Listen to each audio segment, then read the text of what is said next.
الحمد للہ رب العالمین الصلاة والسلام علی سید الانبیاء والمرسلین وعلی آلہ واصحابہ والناس اجمعین قال اللہ تبارک وتعالی فی الکلام الحکیم والفرقان المجید فاعوذ باللہ السمیع العلیم من الشیطان الرجیم بسم اللہ الرحمن الرحیم الرجال قوامون علی النساء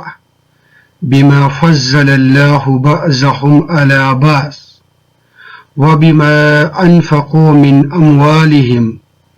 فالصالحات قانتات حافظات للغیب بما حفظ اللہ واللاتی تخافون نشوزهن فعظوهن واهجروهن في المضاجع واضربوهن فإن أطعنكم فلا تبغوا عليهن سبيلا إن الله كان عليا كبيرا آمنت بالله صدق الله العلي العظيم اللهم أرنا الحق حقا وارزقنا اتباعه وَأَرِنَا الْبَاطِلَ بَاطِلًا وَارْزُقْنَا اجتنابا۔ السلام علیکم ورحمۃ اللہ معزز سامعین کرام،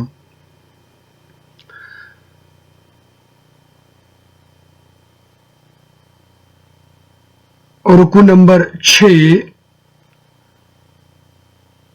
سورہ النساء کے حوالے سے اس وقت میں آپ کی خدمت میں حاضر ہو چکا ہوں۔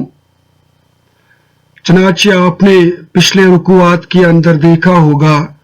کہ آئلی، معاشرتی، سماجی زندگی کے ساتھ ساتھ کچھ اہم باتیں یہاں پر پیش کی جا رہی ہیں۔ عقیدے کے حوالے سے، اسلامی معاشرہ جو ہوتا ہے ان کی بنیادوں کے حوالے سے اب یہی سلسلہ آگے بڑھتا جا رہا ہے،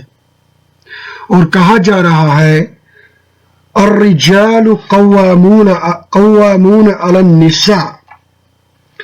کہ مرد عورتوں پر حاکم ہیں، مرد عورتوں کے نگران ہیں، مرد کے اوپر عورت کا جو بندوبست ہے یہ کرنے کی ذمہ داری انجام اس کو دینی ہے، اس بابت مرد کو مکلف ٹھہرایا جاتا ہے۔ اب یہاں پر جو یہ کہا جا رہا ہے کہ مرد عورتوں پر قوام ہیں یا قیم ہیں یا ان کے نگران ہیں، یہ کسی عزت، تکریم یا فضیلت میں نہیں ہے،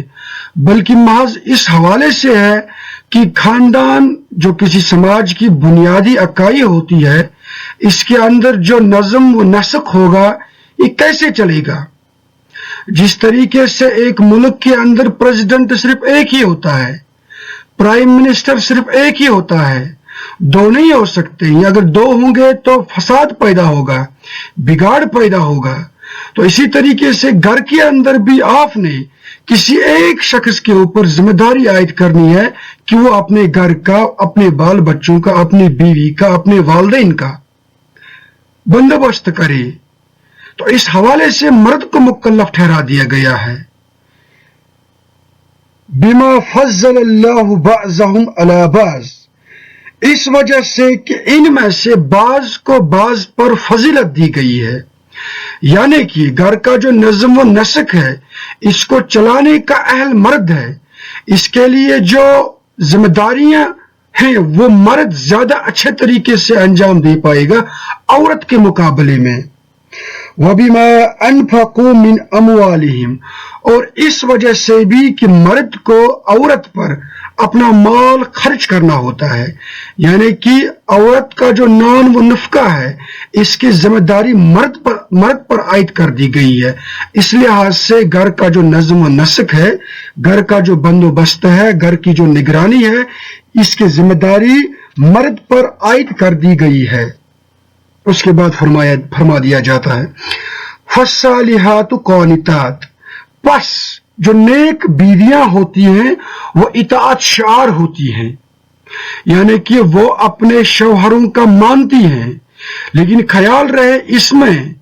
صرف اسی حد تک اپنے شوہر کی اطاعت اور اتباع کرنی ہے کہ وہ اللہ تبارک و تعالی کی معیشت میں داخل نہ ہو جائے، مثال کے طور پر کوئی مرد اپنی بیوی سے غلط کام کرنے کو بولے، اللہ کی نافرمانی کرنے کو بولے، رسول صلی اللہ علیہ وسلم کی نافرمانی کرنے کو بولے، تو یہاں پر اس کی اطاعت شرعی نہیں کرنی ہے، بلکہ معروفات کے اندر عورت پر لازم قرار دیا گیا ہے کہ وہ مرد کی اطاعت شرعی کرے۔ تو جو نیک بیویاں ہوتی ہیں وہ سب سے پہلے اطاعت شار ہوتی ہیں، یعنی کہ اوبیڈینٹ ہوتی ہیں۔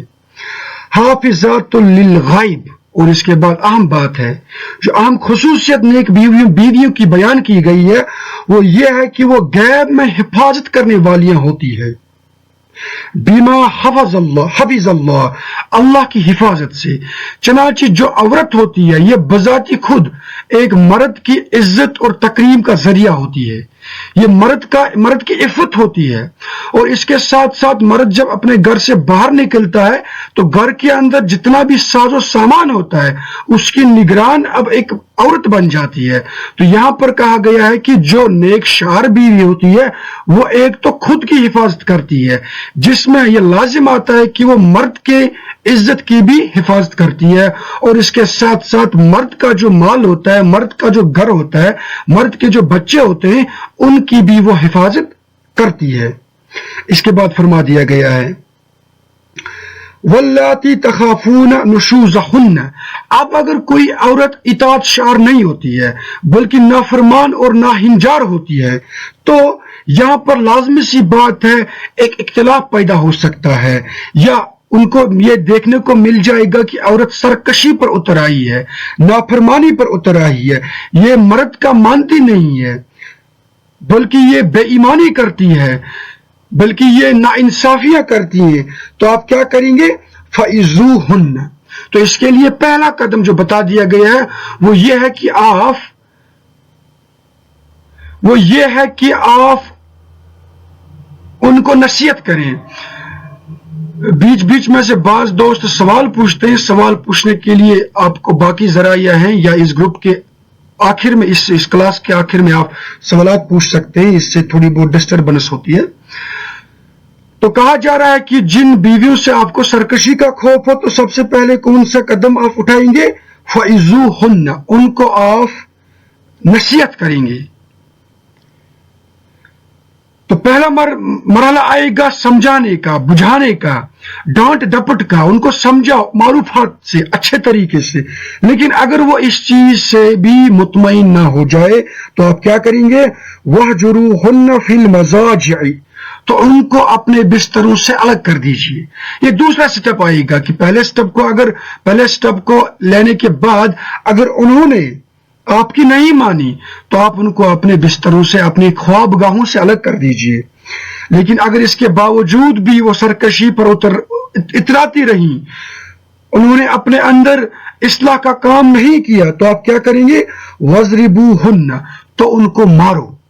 یعنی کہ اب آپ کو اختیار ہے کہ آپ ان پر اپنا ہاتھ بھی چلا سکتے ہیں بسبب ضرورت، لیکن اس میں خیال رہے کہ اس طریقے سے ہاتھ نہ چلایا جائے کہ آپ ان کو مار ہی ڈالیں گے، یا ان پر بالکل واضح زخم اور نشانات لگ جائیں گے، نہیں،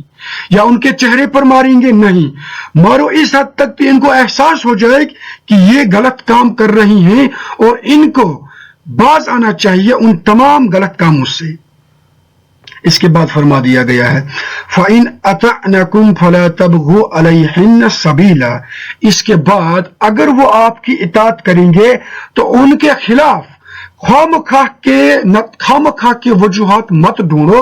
سو دیٹ آپ ان پر مزید ظلم کرو۔ یعنی کہ آپ جو عورت واپس آ چکی ہے اپنی سرکشی سے، تو آپ نے اپنا دل بڑا رکھنا ہے اور اس کو معاف کرنا ہے اور اس کے ساتھ پھر سے اچھے طریقے سے چلنا ہے، بلکہ خواہ کے جو راہیں ہیں وہ نہیں تلاش کرنی ہے ان پر مزید ظلم کرنے کے لیے، ان پر مزید ستم ڈھانے کے لیے۔ آگے فرما دیا گیا ہے ان اللہ کان علیٰ کبیرہ، یقیناً اللہ تعالیٰ بہت بلند ہے، بہت بڑا ہے۔ اس میں یہ بتا دیا گیا ہے کہ آپ جب اپنے بیویوں کے ساتھ معاملے کریں گے، چاہے سرکشی میں ہو یا اطاعت شاری میں ہو، اس میں آپ کو خوف خدا ملحوظ نظر رکھنا ہے، کیونکہ ان دا اینڈ اللہ تبارک و تعالیٰ بہت بلند ہیں، بڑی شان والے ہیں، وہ آپ کو دیکھ رہے ہیں۔ اس کے بعد آیت 35 وَإِنْ خِفْتُمْ شِقَاقَ بَيْنِهِمَا وَإِنْ خِفْتُمْ شِقَاقَ بَيْنِهِمَا، اور اگر تم کو میاں بیوی کے درمیان افتراق کا اندیشہ ہو، فراق کا اندیشہ ہو، ان کے درمیان ناچاکی کا اندیشہ ہو، ناچاکی پیدا ہو چکی ہے، تو آپ کیا کریں گے؟ فَابْعَثُوا حَكَمًا مِّنْ أَهْلِهِ وَحَكَمًا مِّنْ أَهْلِهَا، اور ان کے درمیان جو ناچاکی پیدا ہو چکی ہے یہ خود سے اس کا مداوا نہیں کر پاتے ہیں، بات بڑوں اور بزرگوں تک آ پہنچی ہے، تو آپ کیا کریں گے؟ فَابْعَثُوا حَكَمًا، تو آپ حکم مقرر کریں گے، یعنی کہ فیصلہ ساز مقرر کریں گے، من اہلہ و حکما من اہلہا، مرد کے خاندان سے بھی اور عورت کے خاندان سے بھی، ان یرید اصلاحا یوفق اللہ بینہما، اور اگر وہ دونوں اصلاح کرنا چاہیں تو اللہ تعالیٰ ان کے درمیان موافقت پیدا کر دیں گے، یعنی کہ اس میں دونوں فریقین شامل ہیں، ایک وہ جن کو ہم نے حکم بنایا، دو وہ جن کے اوپر بذات خود یہ معاملہ درپیش ہے، یعنی کہ میاں بیوی، یہ دونوں فریقین اگر دل سے چاہتے ہوں کہ ان کے درمیان مصالحت پیدا ہو، ناچاکی دور ہو، یا پھر سے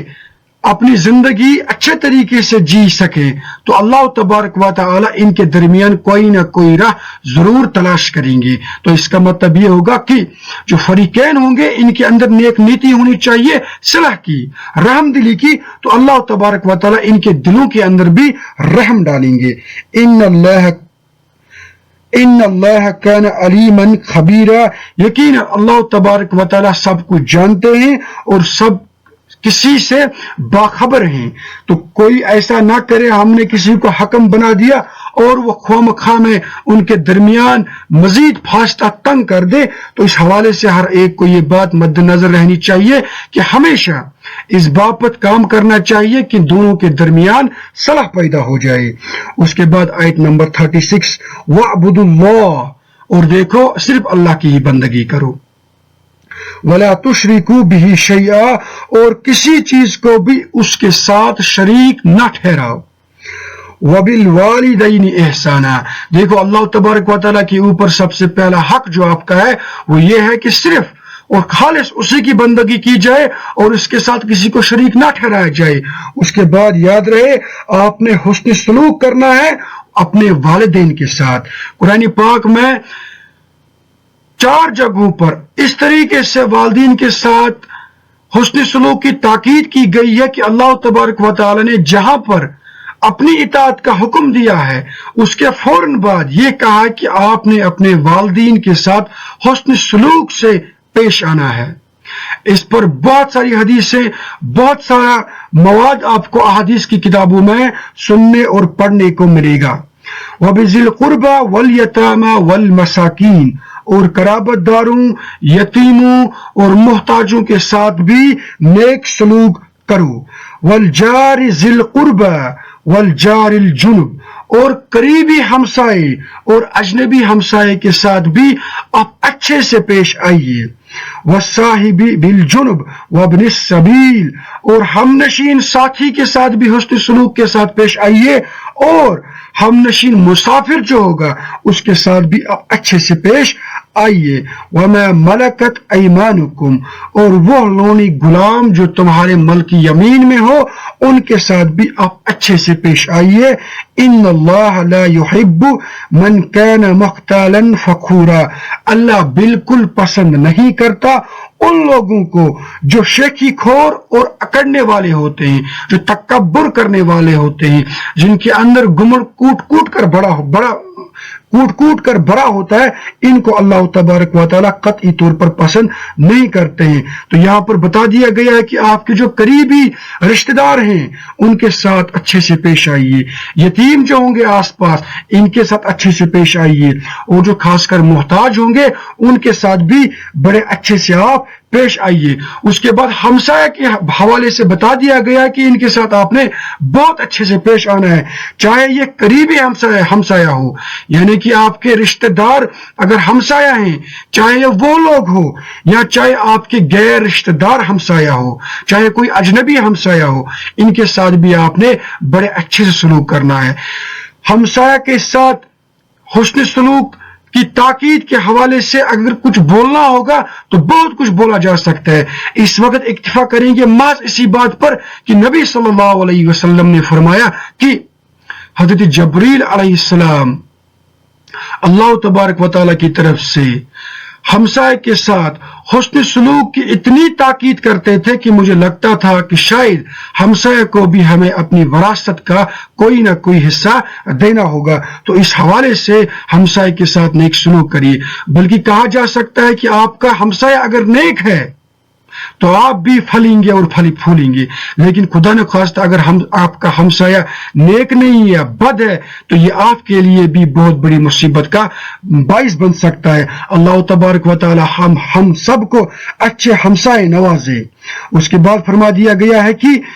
ہم نشین ساتھی بھی اور مسافر بھی، آپ کے ساتھ آپ کا کوئی اپنا دوست سفر کرتا ہے، اس کے ساتھ بھی حسن سلوک کریے۔ اور کبھی کبھار کیا ہو سکتا ہے کہ آپ کے ساتھ تھوڑے سے وقت کے لیے کوئی مسافر ہوتا ہے، اس کو تھوڑی دیر کے لیے آپ کے ساتھ چلنا ہوتا ہے، تو اس کے ساتھ بھی آپ کو حسن سلوک سے پیش آنا چاہیے۔ اب دیکھیے اسلام کتنا وسیع و عریض مذہب ہے، یہاں تک باریک بینی سے اللہ تبارک و تعالی معاملات کے سلسلے میں ہمیں رہنمائی کرتے ہیں کہ اگر آپ کا ہمسایہ کوئی انسان، کوئی شخص تھوڑی دیر کے لیے ہی کیوں نہ ہو تو اس کے ساتھ بھی بڑے اچھے سے پیش آئیے، اس کی کوفت کا ذریعہ نہ بن جائے، اس کو پریشان نہ کرے۔ اور اس کے بعد فرما دیا گیا ہے کہ آپ کے ملک یمین میں اگر کوئی غلام ہے، اگر کوئی لونی ہے، تو اس کے ساتھ بھی اچھے سے پیش آئیے، اس کو وہ کپڑے پہنائیے جو آپ خود پہنتے ہیں، اس کو وہ سب کچھ کھلائیے جو آپ خود کھاتے ہیں، اس کو کوئی تھرڈ کلاس سٹیزن مت جانیے، ان کے ساتھ بھی اچھے سے پیش آئیے۔ اللہ تبارک و تعالی آپ کو ان تمام معاملات کے حوالے سے آخرت کے روز باز پرس کریں گے۔ اس کے بعد فرما دیا گیا ہے الذین یبخلون ویأمرون الناس بالبخل، جو خود بھی بخل کرتے ہیں اور دوسرے لوگوں کو بھی بخل کرنے کا مشورہ دیتے ہیں۔ بخل کرتے ہیں کہ آپ کے پاس خرچ کرنے کے لیے، یعنی کہ جو اوپر گنوائے گئے ہیں مختلف قسم کے لوگ، آپ کے والدین، قرابت دار، یتیم، محتاج، مسکین، مسافر، ہمسایہ، رشتہ دار، آپ کی ملک یمین میں جو غلام ہوں گے، جو لونیاں ہوں گے، ان کے ساتھ آپ نے اچھا سلوک کرنا ہے، ان کے اوپر آپ کو خرچ کرنا ہے۔ لیکن اب بعض بدنصیب لوگ ایسے ہوتے ہیں جو خود بھی بخل کرتے ہیں، یعنی کہ ان کے اوپر خاطر کا خرچ نہیں کرتے ہیں اور دوسروں کو بھی کہتے ہیں کہ آپ نے ان کے اوپر کچھ خرچ نہیں کرنا ہے۔ تو ان کے متعلق کیا فرما دیا گیا ہے وَيَكْتُمُونَ مَا آتَاهُمُ اللَّهُ مِنْ فَضْلِهِ، تو وہ بالکل ایسا ہی کام کرتے ہیں کہ وہ چھپاتے ہیں اس کو جو اللہ نے انہیں اپنے فضل میں سے دیا ہے، یعنی کہ اللہ تبارک و تعالی نے ان کو استطاعت دی تھی، استطاعت عطا کی تھی کہ یہ خرچ کریں گے ان تمام لوگوں پر جن کے بارے میں ہم نے اس سے کہا تھا، اس سے تاکید کی تھی۔ لیکن جو ایسا نہیں کرتے تو یہ بالکل ایسی بات ہے کہ اللہ تبارک و تعالیٰ کے فضل کو چھپاتا ہے۔ تو یہ کتنی بہت گھناؤنی عمل ہے، کوئی انسان اللہ تبارک و تعالیٰ کے فضل کو چھپائے گا۔ وَأَعْتَدْنَا لِلْكَافِرِينَ عَذَابًا مَّهِينًا، تو ایسے ہی ناشکر انسانوں کے لیے اللہ تبارک و تعالیٰ نے ایک اہانت آمیز عبرتناک عذاب تیار کر کے رکھا ہے۔ اس کے بعد آیت نمبر 38 وَالَّذِينَ يُنْفِقُونَ أَمْوَالَهُمْ رِئَاءَ النَّاسِ،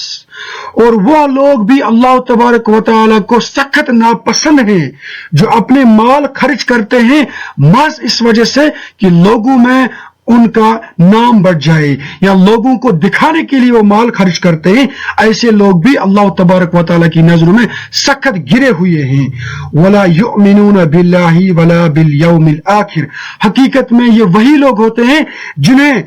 ایمان نہیں ہوتا ہے اللہ پر اور یوم آخرت پر۔ اگر ان لوگوں کو اللہ پر ایمان ہوتا تو یہ کہتے کہ یہ دیا ہوا مال محض اللہ کا ہے اور ہمیں صرف اللہ کی خوشنودی حاصل کرنے کے لیے اس سے خرچ کرنا ہے، اس وجہ سے نہیں کہ لوگ ہمیں کہیں گے یہ بڑا سخی آدمی ہے۔ اور اگر انہیں ایمان ہوتا یوم آخر پر، یعنی کہ آخرت کا روز، ان کو اس حوالے سے بھی باز پرس ہونی ہے کہ آپ نے جو مال دیا تھا کسی شخص کو، 1 روپیہ 2 روپیہ کچھ مال دیا تھا آپ نے کسی غریب اور محتاج شخص کو، تو اس وقت آپ کی نیت کو بھی دیکھ لیا جائے گا کہ آپ نے کس نیت سے اس کو دیکھ لیا تھا۔ تو وہ تو دن ہی ایسا ہے جس دن تمام ریکارڈ آپ کا بالکل سامنے آ جائے گا۔ تو اس وقت اب اگر یہ سامنے آ جائے گا کہ آپ نے اس کو محض ریاکاری کے لیے خرچ کیا تھا، تو آپ کا بیڑا بالکل خراب ہو جائے گا۔ تو ایسا کام بالکل وہی شخص کرے گا جس کو اللہ پر بھروسہ نہیں ہوگا اور جس کو یوم آخر پر بھروسہ نہیں ہوگا۔ اس کے بعد فرما دیا گیا ہے وَمَن يَكُنِ الشَّيْطَانُ لَهُ قَرِينًا فَسَاءَ قَرِينًا، یہ ایسے ہی لوگ ہوتے ہیں جیسے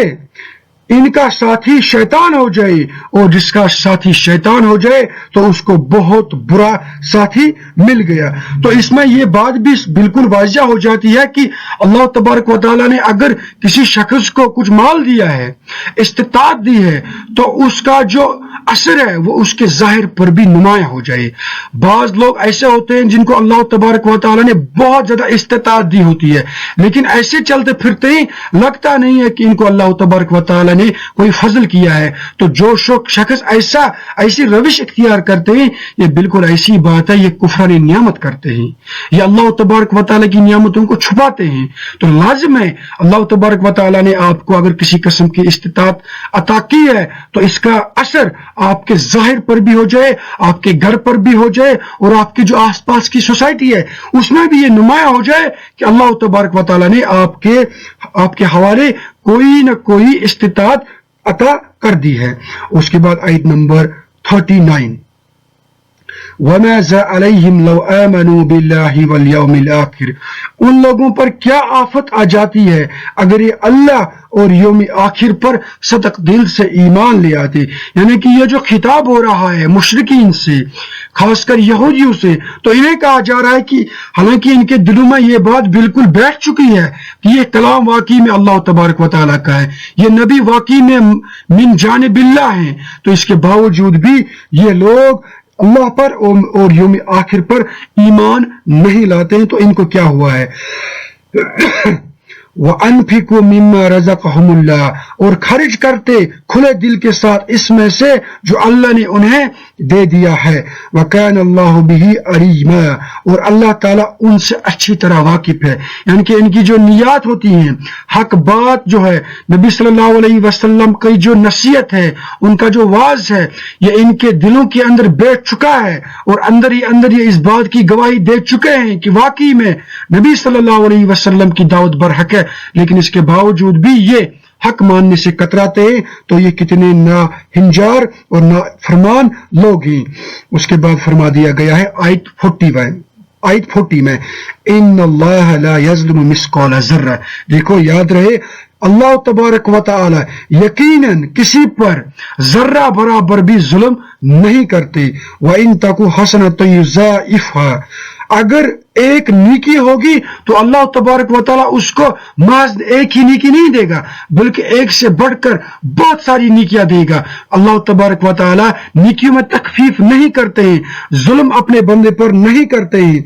آج بھی ایسا ہی مہینہ چل رہا ہے جس میں بتا دیا گیا ہے کہ یہ نیکیوں کا مہینہ ہے، نیکیوں کا بہار ہے یہ۔ تو آج آئیے جس کے پاس جو بھی استطاعت ہو، نوافل میں، ذکر و اذکار میں، قرآن خوانی میں، تلاوت میں، روزوں میں، قرابت داروں کی خبرگیری میں، ہمسایوں، رشتہ داروں اور محتاجوں پر خرچ کرنے کا مہینہ ہے یہ۔ تو اس میں آپ خرچ کرتے جائیے، آپ دیکھیں گے اللہ تبارک و تعالیٰ اس کے بدلے میں آپ کو بڑا چڑھا کر دیں گے۔ اس کے بعد فرما دیا گیا ہے وَيُؤْتِي مِن لَّدُنْهُ أَجْرًا عَظِيمًا، اور خاص اپنے خزانہ فضل سے مزید بہت بڑا اجر دے گا۔ یعنی کہ ایک تو یہ ہے کہ آپ نے اگر کوئی نیکی کی ہے اس کا معاوضہ ہم دیں گے، دوسرا ہے کہ اس کا تھوڑا سا زیادہ معاوضہ دیں گے، اور تیسری بات یہاں پر اللہ تبارک و تعالیٰ فرماتے ہیں کہ اپنے خزانہ سے اللہ تبارک و تعالیٰ جتنا چاہے گا اتنا دے سکتا ہے۔ اللہ تبارک و تعالیٰ کے خزانوں کی کوئی کمی نہیں ہے۔ تو انسان کو ہمیشہ کے لیے اپنی نظر وسیع کر کے اس بابت امید رکھنی چاہیے کہ اللہ تبارک و تعالی ہمیں اپنے خزانہ فضل سے سب سے زیادہ سب سے بہتر ان کوالٹی ان کوانٹٹی عطا کریں گے۔ اس کے بعد اہم آیت آ رہی ہے، بہت خطرناک آیت آ رہی ہے۔ یہ آیت جب نبی صلی اللہ علیہ وسلم کے سامنے پڑھی جاتی تھی تو ان کے آنکھوں سے آنسو ٹپکتے تھے۔ یہ آیت بہت خطرناک ہے کیونکہ اس آیت میں نبی صلی اللہ علیہ وسلم کو اپنی امت پر گواہ ٹھہرا دیا گیا ہے، یعنی کہ انہیں گواہی پیش کرنی ہے۔ کس بات کی گواہی پیش کرنی ہے؟ آیت نمبر 41، فَكَيْفَ إِذَا جِئْنَا مِنْ كُلِّ أُمَّةٍ بِشَهِيدٍ۔ تو اے لوگو ذرا تصور کرو اس دن کو، کیا صورتحال ہوگی، کیا معاملہ ہوگا اس دن، کیسی خطرناک صورتحال ہوگی جب ہم ہر امت میں سے ایک گواہ کھڑا کریں گے، یعنی کہ ہر امت کے نبی کو یا رسول کو اپنی امت پر کھڑا کریں گے۔ کس کے لیے؟ وَجِئْنَا بِكَ عَلَى هَؤُلَاءِ شَهِيدًا، اور اے نبی صلی اللہ علیہ وسلم آپ کو بھی ہم لائیں گے اپنی امت پر گواہ بنا کر۔ گواہی کس بابت دینی ہوگی؟ گواہی اسی بابت دینی ہوگی، اللہ تبارک و تعالی میں نے آپ کی طرف سے جو بھی کلمات تھے، جو بھی دعوت تھی، جو بھی نصیحت تھی، وہ ان لوگوں تک پہنچائی تھی۔ اس بابت میں گواہی پیش کرتا ہوں، بلکہ یہ لوگ بھی اس چیز کی گواہی دیں گے کہ واقعی میں نبی صلی اللہ علیہ وسلم نے وہ کلام ہم تک پہنچایا جس کی ذمہ داری ان پر عائد کر دی گئی تھی۔ اب آپ اللہ تبارک و تعالیٰ ان سے پوچھئے کہ آیا انہوں نے یہ کلام، آیا انہوں نے اللہ تبارک و تعالیٰ کی یہ دعوت آگے کے لوگوں تک پہنچائی ہے یا نہیں؟ اب ذرا تصور کریں اگر وہاں پر ہمارا جو مقدمہ ہے ہمارے خلاف ہو جائے گا اور یہ گواہی سامنے آ جائے گی کہ ہم نے